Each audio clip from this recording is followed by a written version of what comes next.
Okay, here's another problem. How long it takes for an iron to heat up. So take a look at this problem, and then we'll get started on it. Think about, or try to do it yourself without any help, but try to think about what you would do to approach this problem. Okay, so pause it and do some thinking.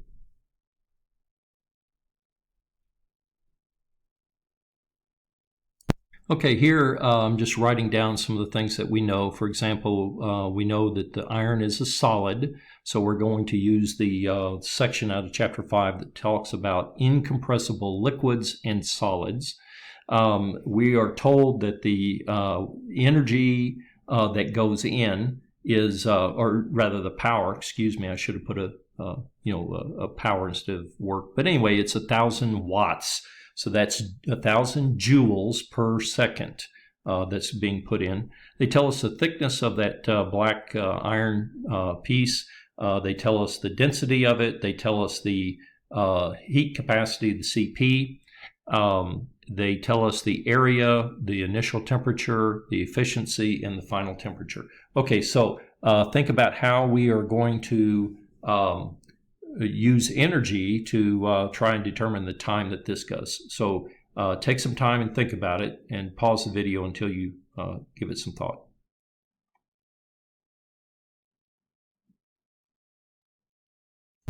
Okay, so here's the energy equation, and so over here we're talking about energy, not power.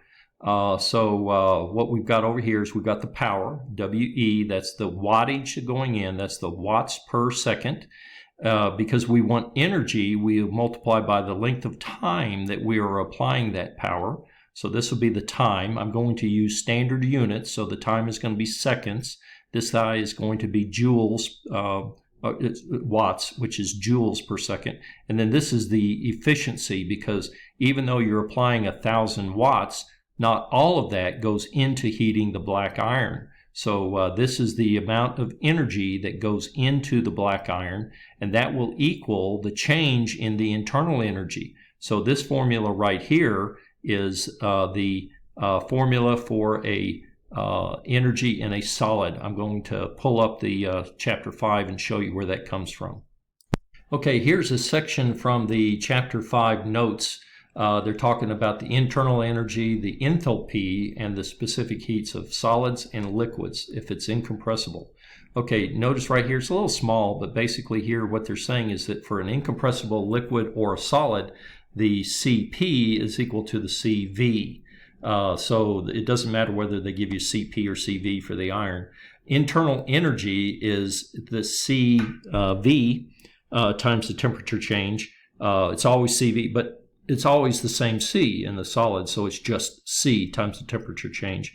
The enthalpy is the same thing. It's C times the temperature change, just like it was before. The only difference is for a solid, you only have one C. They're both the same. Okay, so let's go back to the problem.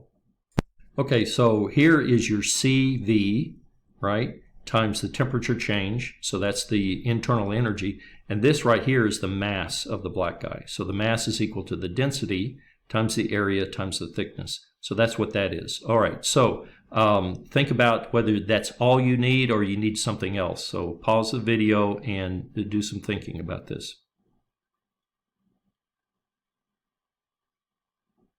Okay, so here's the solution for the thing. You don't need anything else other than this one equation. The only thing that's unknown is time.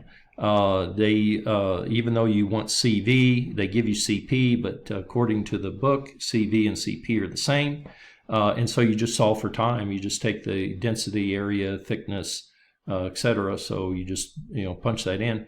You do the calculations, you end up with 71.9. Now, what's the unit in that? Okay, think about it. Because I'm using standard units, the time is always in seconds. So it'll be 71.9 seconds until the black part heats up to the final temperature. Okay, that's it for this problem.